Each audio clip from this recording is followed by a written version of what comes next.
he's kind of showed me around the church the different ways that if I just rely on God, he's going to work it out. Not only are we living with it like personally, but we're living with it, like living it with the community. And that's what I love about Spirit and Truth. It's a communal prayer to God. And so control is what you have to gain in order to have that pride.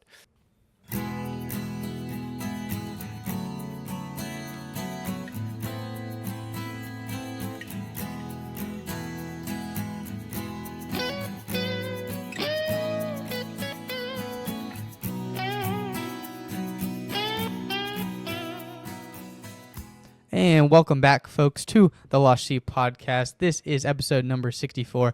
I'm Nazario Pengallo here with Evan Abear and Cole, the man, Bissett. Yes, I just did your intro, Cole, for your name. That was really uncomfortable there for a second. I thought I was ready to go, too. I wasn't sure you were quite prepared, so I just went for it. But, yeah, we're back for episode number 64. Second one back in Tuscaloosa, and the first one with all of us having begun our classes. Evan just told us about how many readings he has to do this weekend for his graduate program. But, guys, first week of classes, how did it go for the both of y'all? I was shocked, honestly. Class was great. Class was great. What I was most shocked by, and this is because I'm moving from STEM to kind of a different realm, obviously. Could you explain real quick in 10 seconds? Yeah. So I'm moving STEM biology. I graduated in the May, and then I'm switching to the MBA program, which is obviously business, Culver House, different college, whatever. But the two things I was most surprised by is we have open book tests, which my entire undergraduate career I've never had an open book test. So teachers were saying this, I was like, I'm getting scammed. Like they're gonna show up on test day and be like, okay, by the way, it's not open book. Like I lied to you. Wahaha. But the teachers are actually like, just do it however you want. I'm going to raise this a little bit. Do it however you want. Like, I don't really care. Just, do the test. Second thing was teachers just don't have class.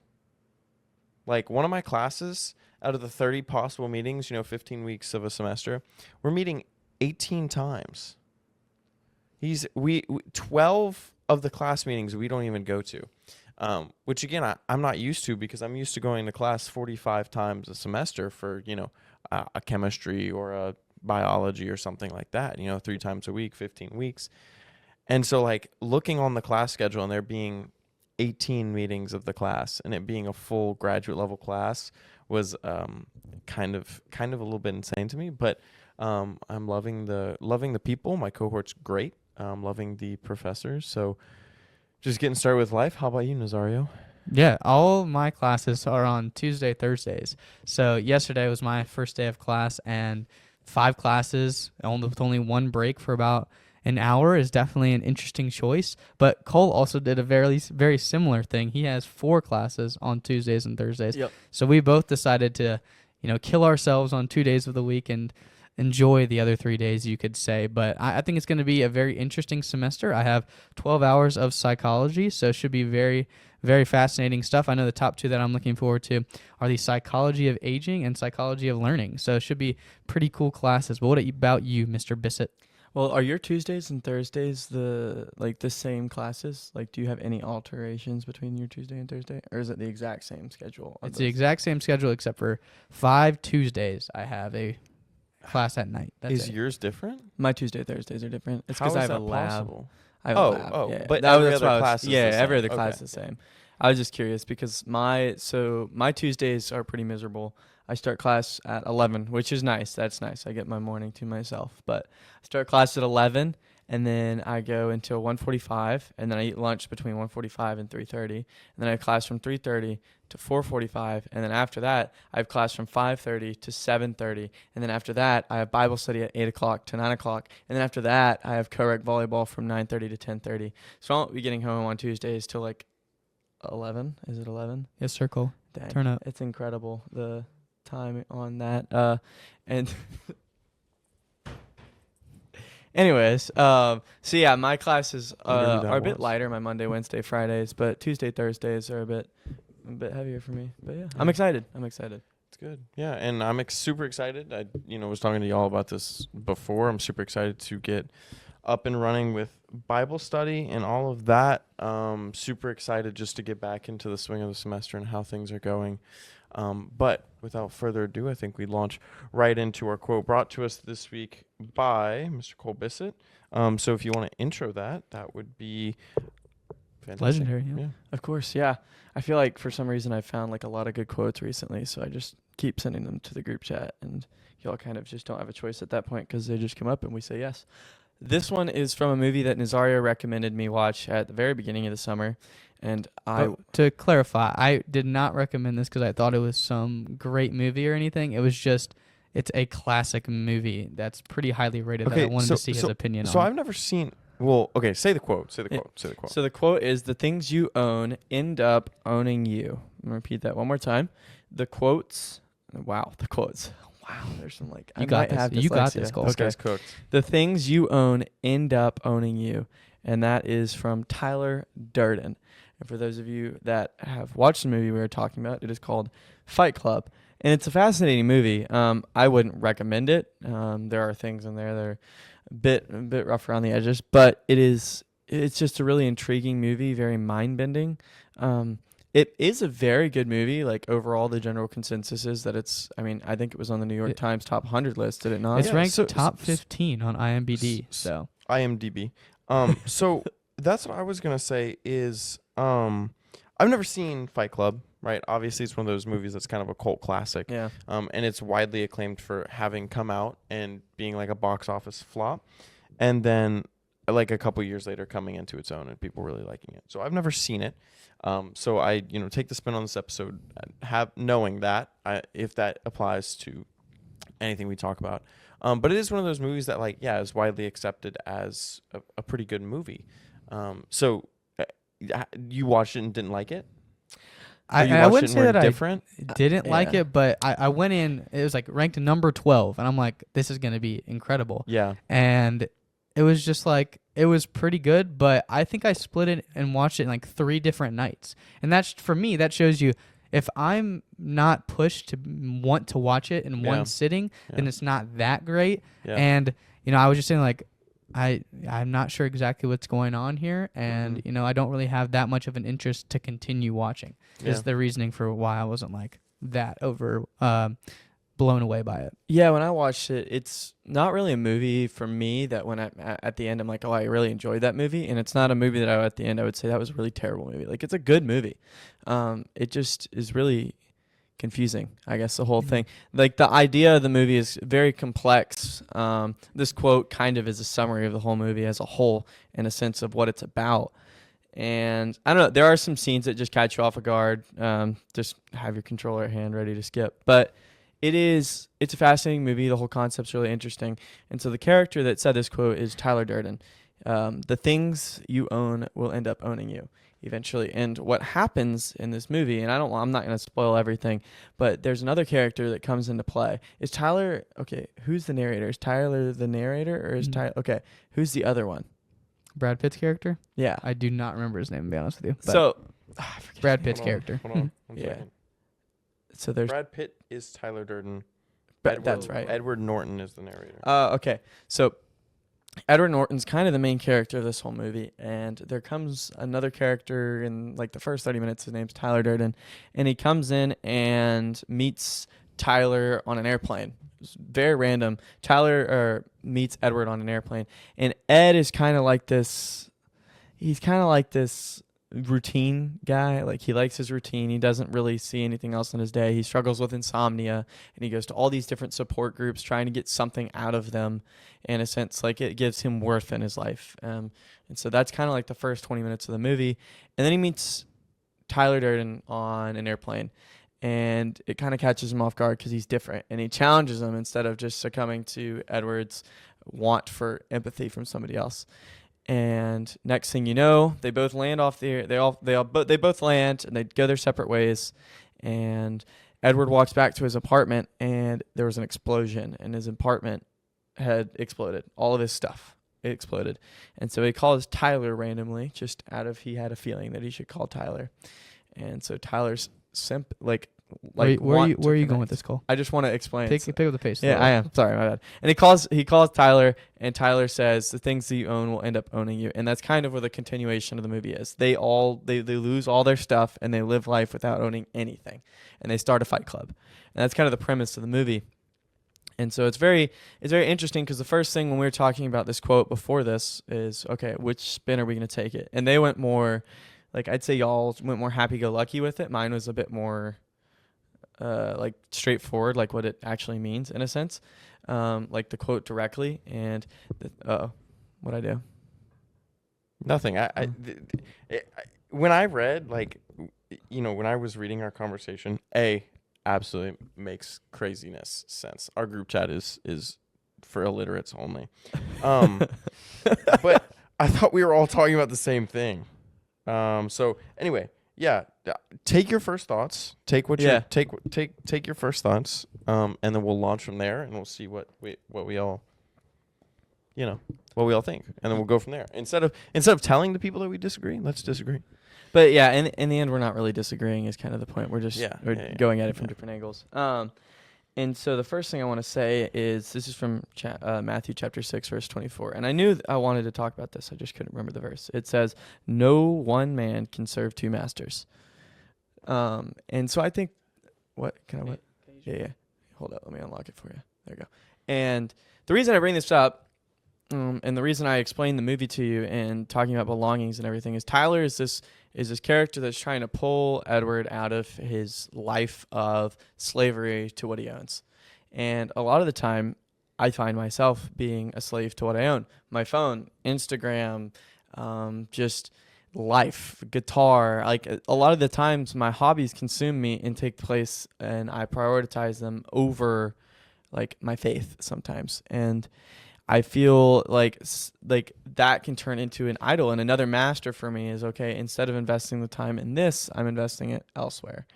And so that's kind of my first little thoughts on the quote is the things that you own will end up owning you. And it's so true as well, because you become a slave to what you own in the end, and you are drawn and addicted to what you own. And so that's what you pursue instead of being drawn and addicted to the one master that you should serve. And so that's my first thought. And my first thought also came from the Gospel of Matthew, and it's Matthew. Wait, which verse did you say? Chapter 6, verse 24. 24. That's crazy, because I looked at mine and was like, wait, am I looking at the same one as Cole? Mine's chapter 6, verse 21. So we're in the same very, ballpark very here. close. Okay. For my initial thoughts, and it is, for where your treasure is, there your heart will also be. And Cole said that he was not sure where I was going with that when I initially said it, because I said where we place our treasure. That was the point that I was going to go with.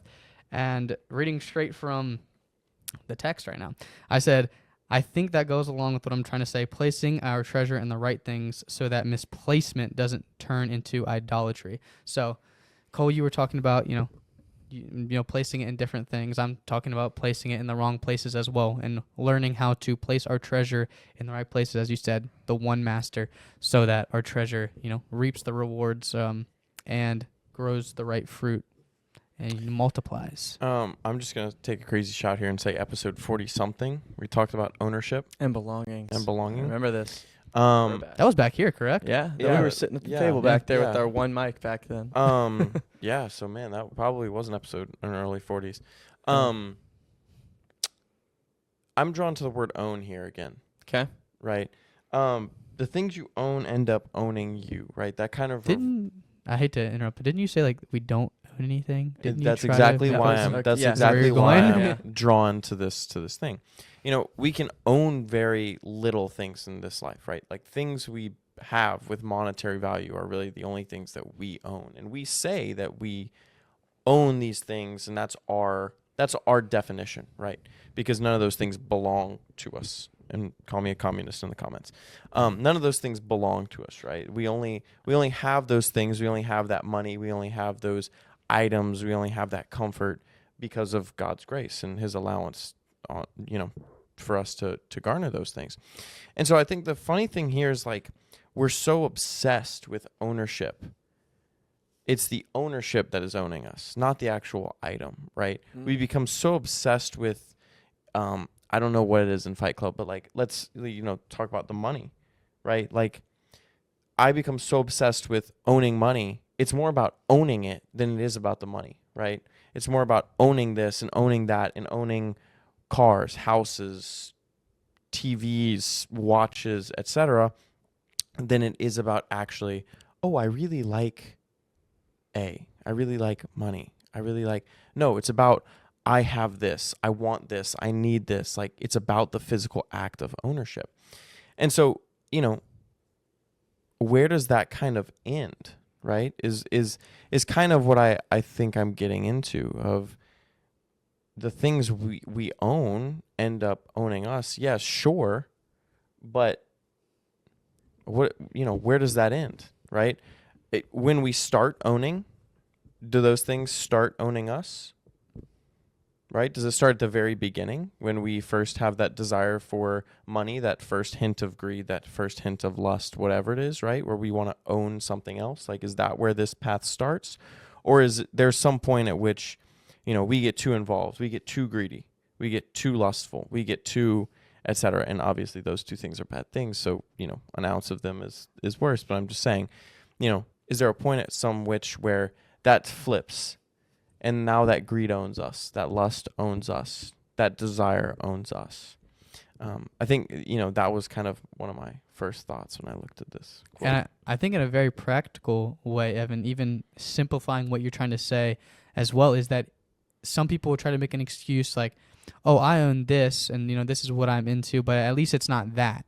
And at least it's not as worse as that person.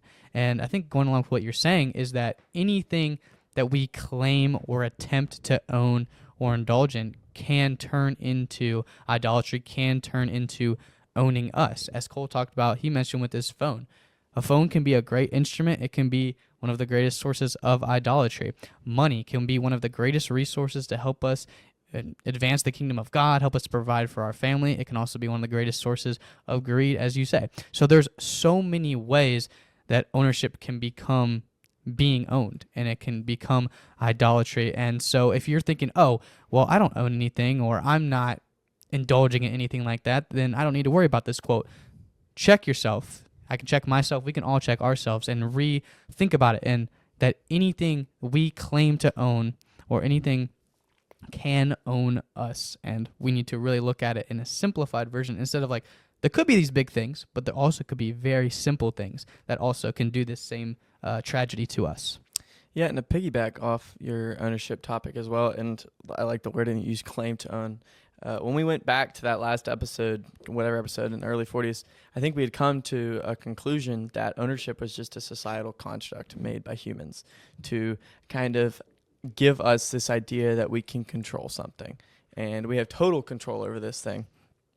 And as humans, that's what we're drawn to. We want to be able to know that, okay, I own this. This is my thing. I'm in total control of it. Nobody else has any control of that thing.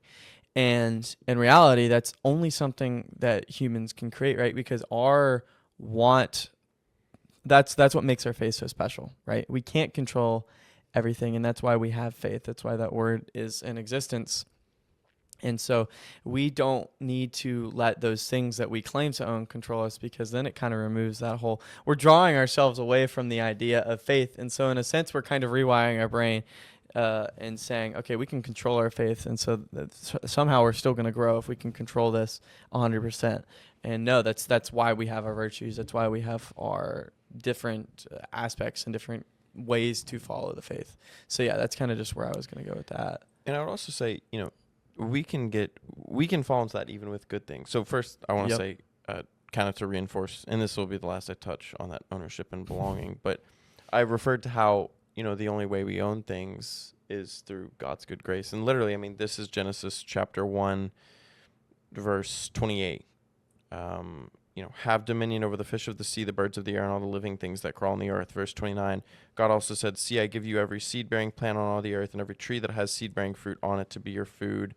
Verse 30, and to all the wild animals, all the birds of the air, and all the living creatures that crawl on the earth, I give you all the green plants for food. And so it happened. And so, all of this stuff is simply a gift from God's own grace. But yeah, what I was going back to was just, you can be owned by good stuff, right?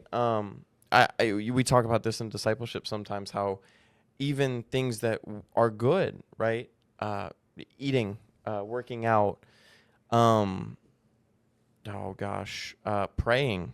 Praying, It can become praying should obsessive, be an yeah. idol, but we talk about the orderment of goods, which is the theory that there is an ordering of, right, right hierarchy to do things, right? So, for example, if your choices are, I haven't eaten in 6 days, and there's a meal right in front of me, or I should go pray a holy hour, you should probably eat. That's right order, right? That's what we're talking about when I say right order.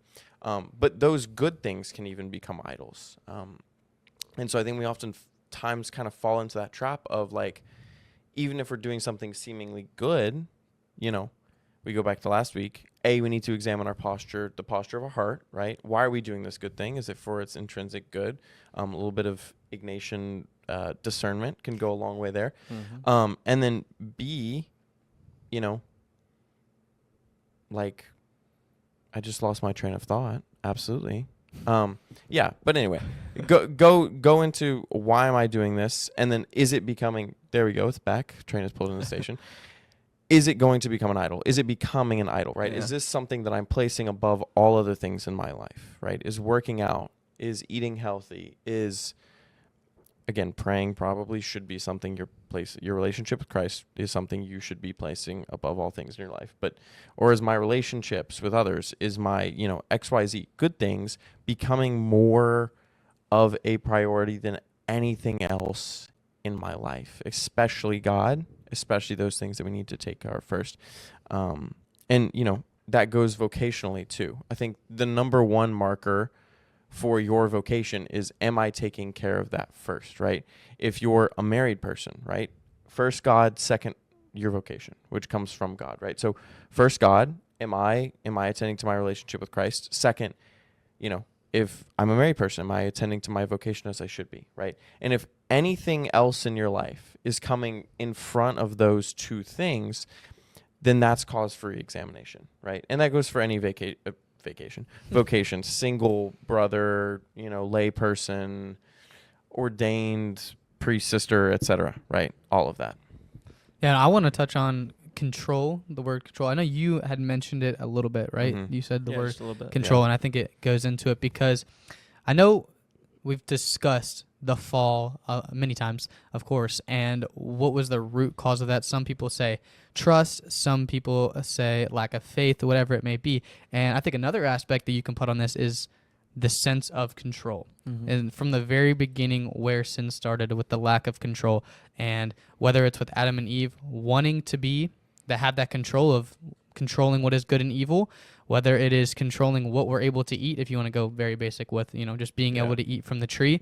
And of course, when we try to control so many different things in our lives, it can become obsessive. It becomes, if we try to control every little bit is when it can become idolatry. And I think God's been that was that was awesome. egregious. That was great. Holy That was cow. great. That was bad. I feel like God's been speaking to me recently to really dive into self-reliance on the Lord. Is that the right word? Self-reliance on the Lord? Because I feel like I I'm think saying that's that kind wrong. of hype. Yeah. What is Like, self-dependence self- on the Lord? Okay. Well, anything would be on yourself. Yeah. So you Just can't be just- No, self. it can't be self-reliance. It's Yeah. just reliance. It's just reliance reliance. Sorry. on the Lord. There we go. Yeah, Okay. there you go. I was like, Billy been trying to dependence on the Lord, reliance on the Lord, and so I took Cole's phone because we're using it to record we're using my phone to record. So I took Cole's phone, Yeah. and this is from John 15:5. I'm sure many of us have heard it, but to reiterate, I am the vine, you are the branches. Whoever abides in me and I in him bears much fruit. For apart from me, you can do nothing. And that's Jesus saying that as well. And so for me, that's what this verse is really touching at. I don't know if it's because that's what's going on in my life, whether it's with looking forward to grad school and where I want to go versus where God wants me to go, and just keep going back to dependence on God. And Cole, on Wednesday was a really cool, you told me to go to Spirit and Truth. You're like, it's the first one. Usually I don't go because I'll go to adoration earlier in the day, but you told me to go.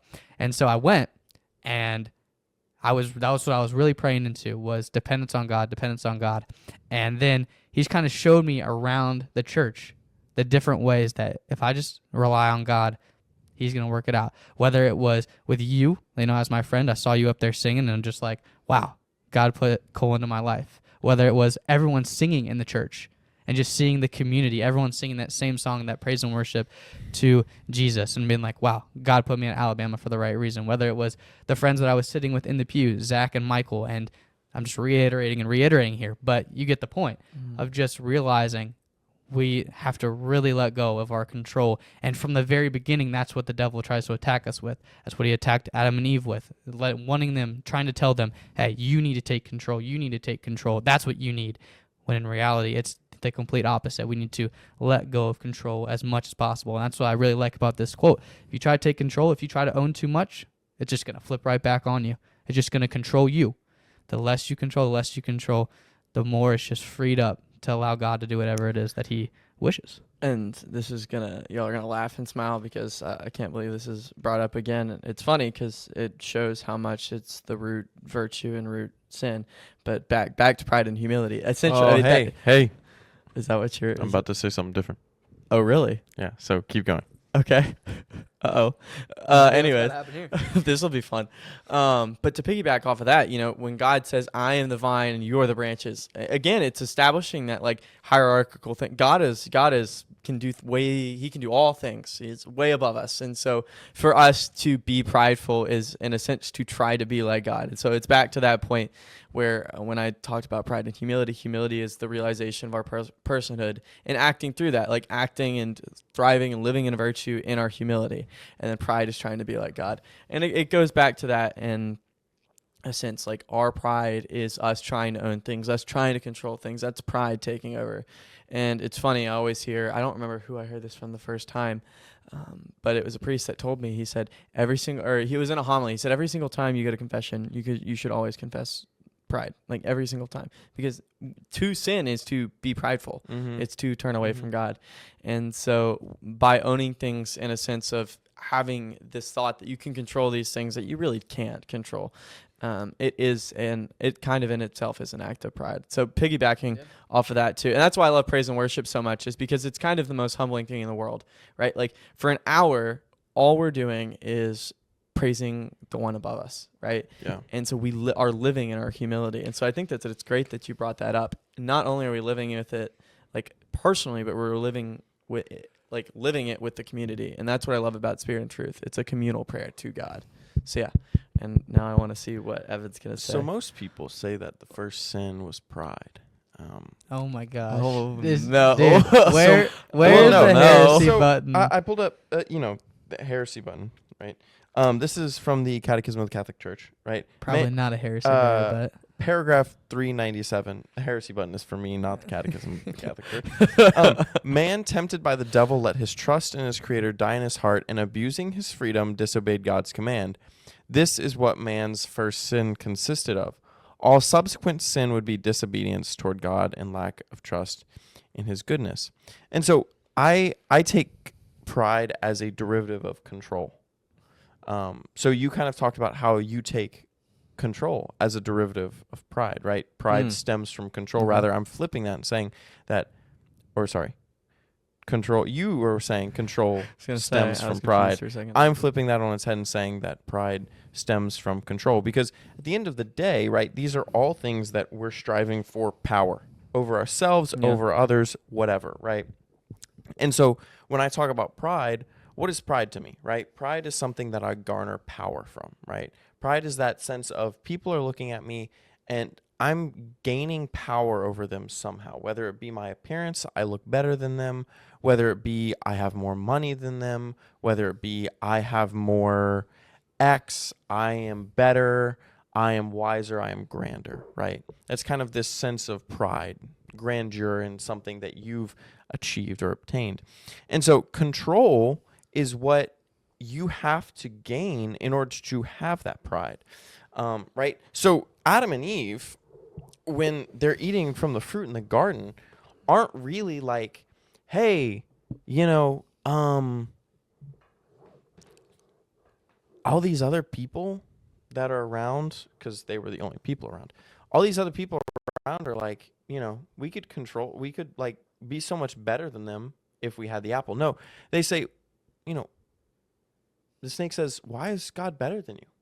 Why is God not equal? Why is he not equal to you? Like, why are you sitting down in here and he can figure everything else about your life. And so they, I can have control over my life. I can know things. I can do things as God does if I simply eat of this fruit. And so I've always thought that, that first sin was, I want control over my own life. And that's so false. We can all tell stories of that, how we don't have control over our own lives.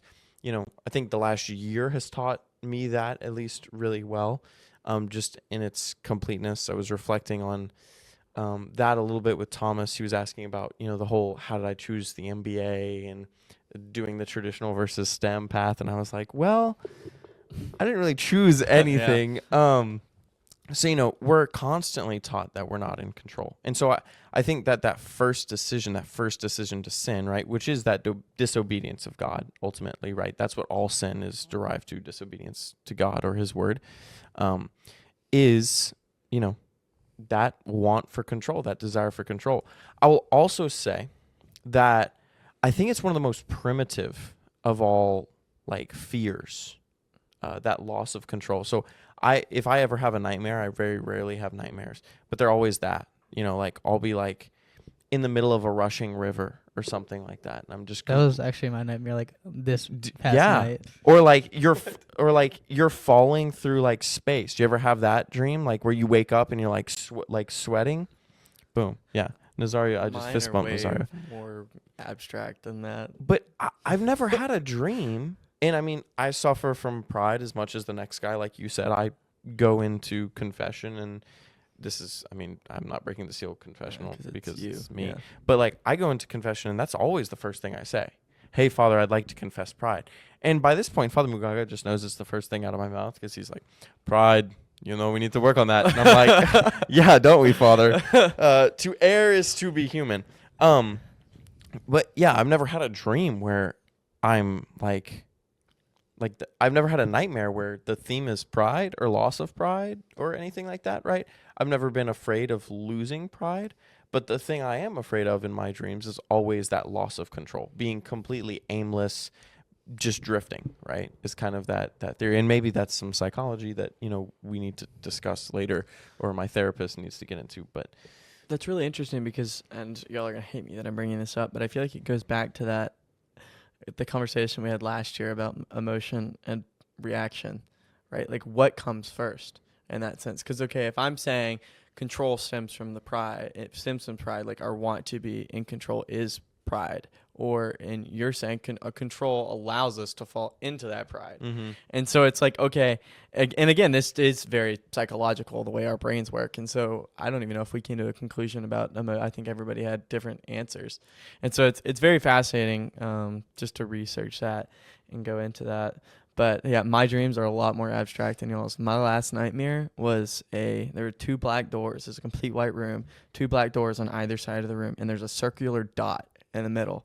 And it terrified me. I have no idea why. But the camera zoomed, or I guess my mind kept zooming out, and I just kept zooming out and zooming out and zooming out. And I don't know why, but it's the scariest thing in the world because it would not stop. The door? No, I couldn't. I had no control. Tinier. It was a lack of control. Yeah. So I very rarely have dreams, and this is a completely tangential segment. So if you're not interested, enjoy in this, it or skip ahead. Dreamland here, I guess.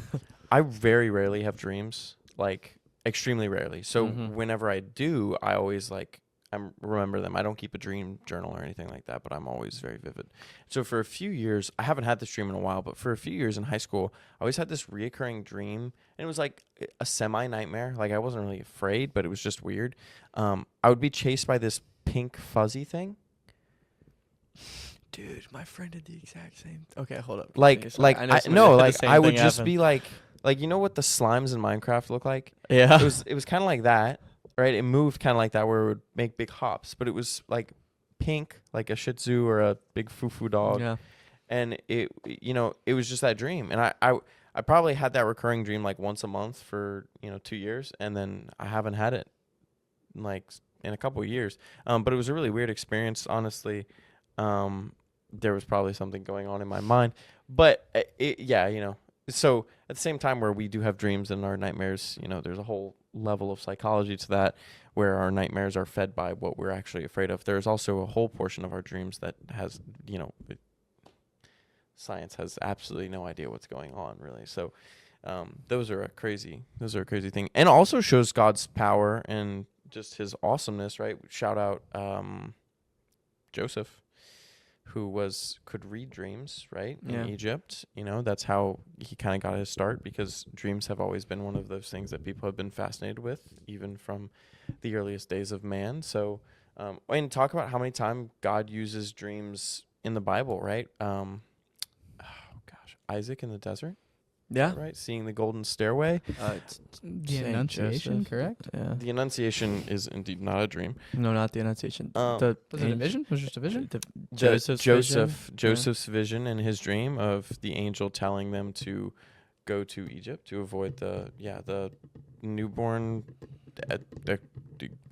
whatever's Herod killing all the newborns. Yeah, so God does use dreams in a very, very specific way, and there are plenty of saints who have had dreams of like God telling them to do things, and whatnot and things like that. So pretty cool method of if I got instructed by God in a dream, that would be sick. Yeah. I would really love that. And we have all these saints who have dreams or visions or stuff like that comes up in their lives as well, and it's like kind of the coolest experience in the world. I think are we good to move on to our PPP? Yeah. We'll Yeah, get yeah. close. Do y'all want to do that one? Because I feel like I'm going to do a lot of talking in the shepherd. Either. Considering that I don't remember what the PPP is All at right. the moment. Ladies and gentlemen, the practical prayer practice of the week. So the PPP for this week, and it applies very well. I'll go. Okay, Yeah. go for it. I didn't know what you meant. I thought you meant like, should we change it right now? Yeah. Oh, no. Okay. So And you can revise it however you would want to explain it. the practical prayer practice for this week is giving up something you own that you use on a daily basis. And I think this is in mind with something of comfort, right? Obviously don't give up food regularly on a daily basis. But something you use on a daily basis that comforts you, right? Or gives you some sort of pleasure or joy, kind of that Lenten penance, something like that. So first thing I want to ask you guys is, what's the first thing that pops in your head when you hear that? Phone, probably. Phone. I don't think we could completely give up our phone. I randomly thought of our smoothie blender for no reason. There you go. Mine's probably going to be my pillow. I'm going to get rid of my pillow for this week. Probably cook my meal prep without seasoning this week, because That So- sounds interesting. shout out Malachi Crane. He would always do that for Lent. He would always give up, because he was a big hot sauce guy. Yeah. And so he would give up. He would give up flavor for Lent, basically. Yeah, That's crazy. which is That's super Spartan of him. That's super like in depth, but that's just the guy he was. So I bet at the end of Easter, when like the feast happened, and oh my gosh, I Dude, bet he that's was- the best he was feast you've ever dousing had everything in in your hot life. sauce. Yeah. I genuinely think I probably might do that. That's such a good idea. Can you imagine the food that you take? Oh, it's so crazy. I'm not gonna go into that. Never mind. I was talking about Fight Club scene. All right. Anyways, yep. So I'm all over the place. Anyways, that's our practical prayer practice for this week, and we're gonna transition. Well, first, you guys want to talk about how did it go with kneeling for your guys' our practical prayer practice last week? Did y'all kneel at all in your prayer, and anything from that? I mean, yes and no. Yes and no. This last week was another crazy one, but I think for me it was just like coming back to the practical prayer practice and being like that moment of calm. I did kneel at I always say prayers after Mass, or this week I made a special effort to stop in on Wednesday and Thursday when I was on campus, to stop into the Adoration Chapel and kneel, not to duck in, sit in the chair, and then duck out because I'm just visiting. So just kneel, feel that for a second. I'm just there to visit, say hey, and then go walk to class. And so that's how I kind of took that for this past week. Yeah. For me, I think it was more of a recognition of why I was kneeling, in particular, like a moment I can remember in particular. And we were talking about this. It was during Sunday Mass.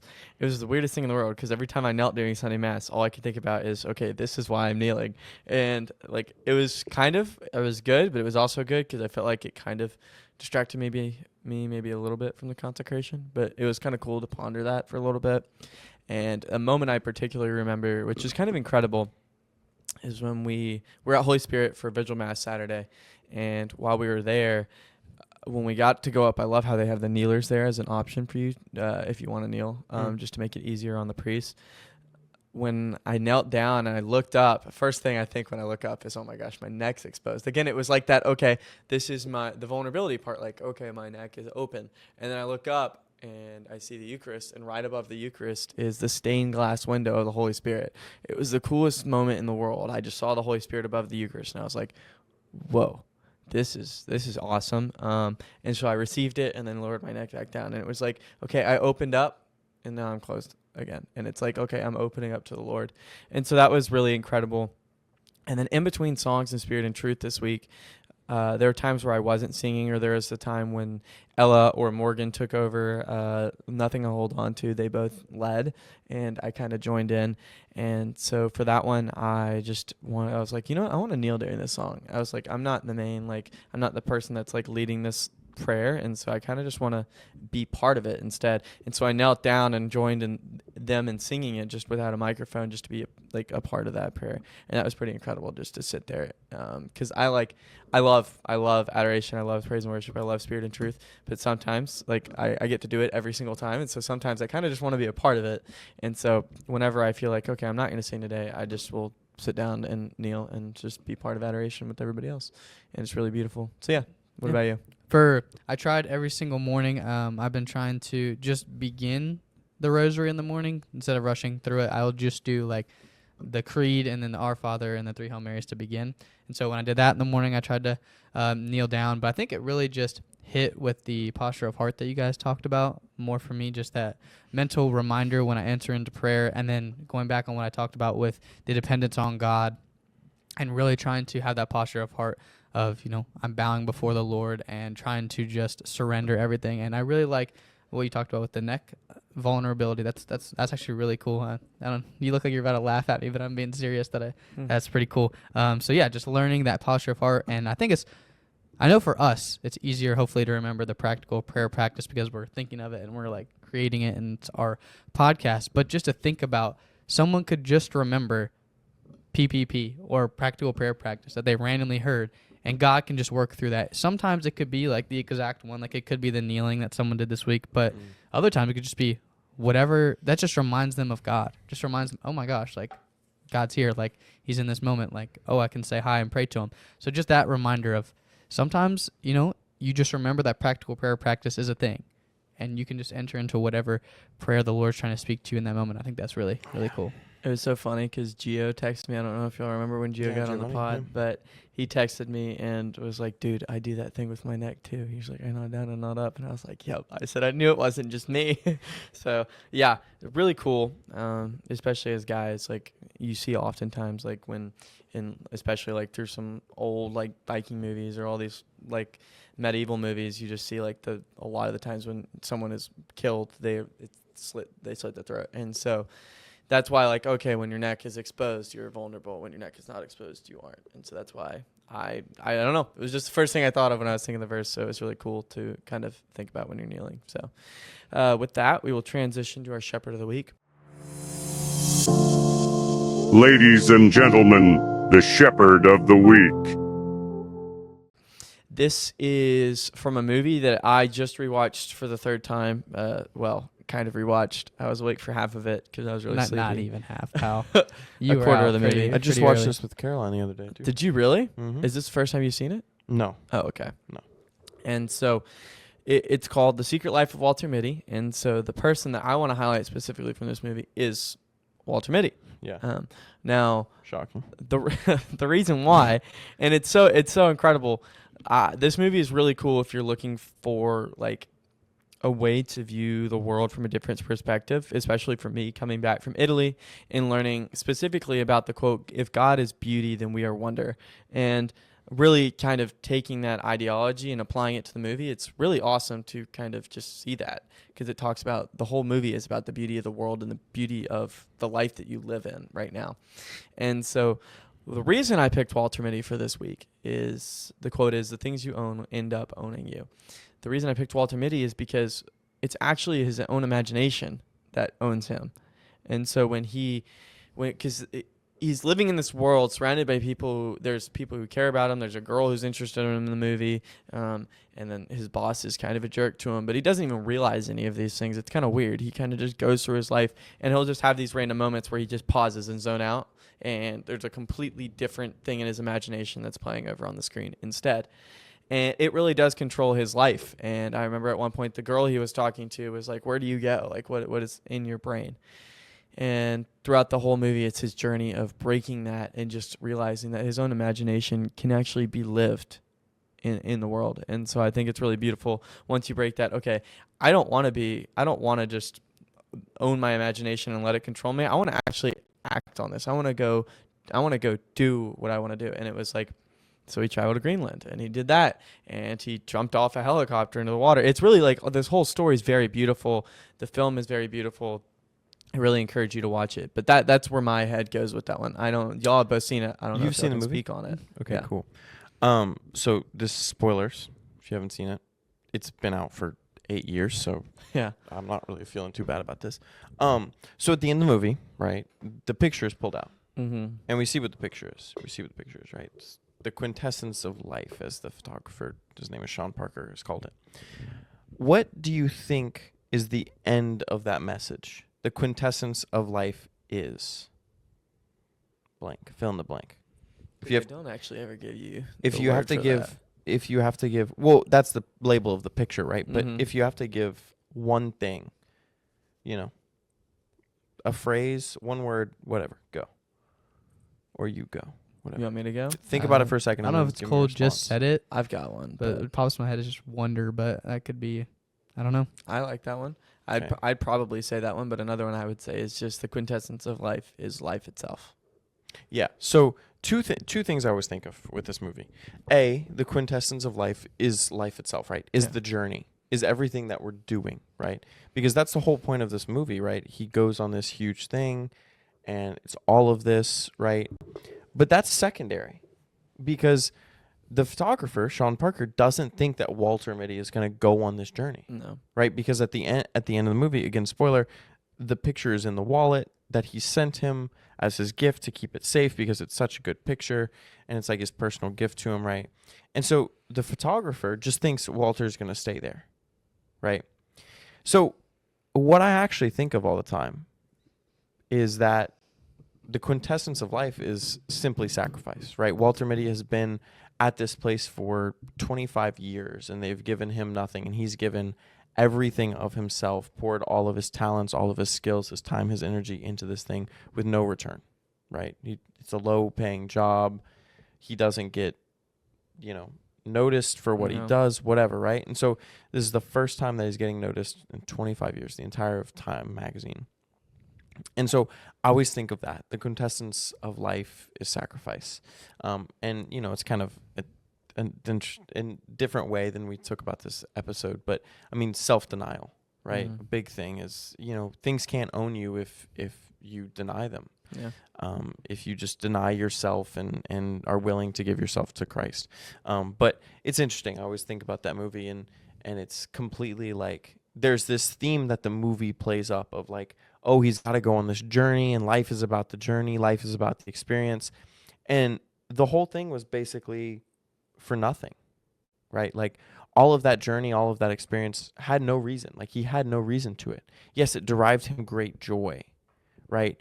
But the thing that he did that, had reason, had a meaning, was his everyday job, was what he gave of himself to do, right? He didn't give anything of himself to go on all those adventures. He just did that, right? But when he gave of himself, it created something beautiful, something that he was truly proud of, and that was Time magazine. And I think one of the coolest parts of especially like his travels was the people that he met along the way.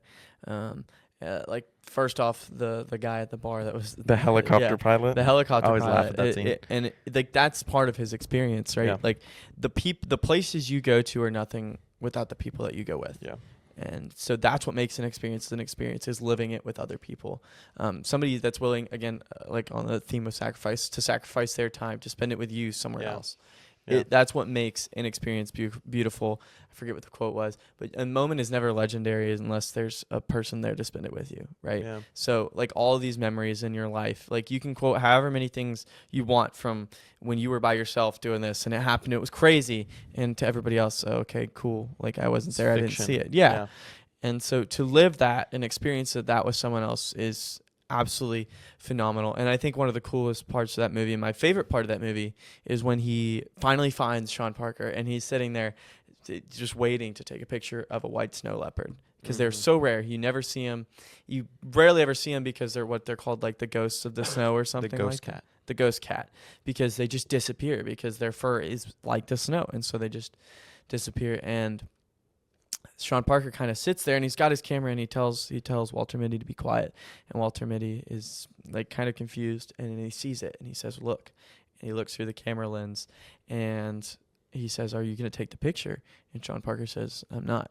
And he says, "Well, why not?" And sometimes when a moment is good enough, I choose just to watch. And it really shows you in that sense. It's kind of, again, it's your self-denial. He self-denied himself something that kind of owned his life. He's a photographer, and he denied that and lived that experience through life itself and gazed in wonder. It's kind of a combination of the three. Yeah.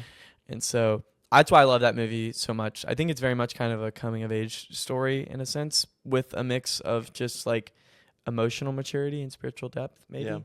But it's a really good movie. If you get a chance to watch it, highly recommend. We might as well turn into like a movie critic podcast as well, with how many times we bring up stuff at this point. Well, I mean, so y'all weren't on search team, so y'all don't know this, but last year, my searchy, which is an award we do at the end of the year, my searchy was movie connoisseur, because Oh, really? As y'all know, well, as Cole knows, my search talks typically involve a lot of movie references. So look for that again this year. I hope you'll join us this year. It will be my last search on team. Really? I mean, as a team member, right? Just because, it'll be my last search on team. So just,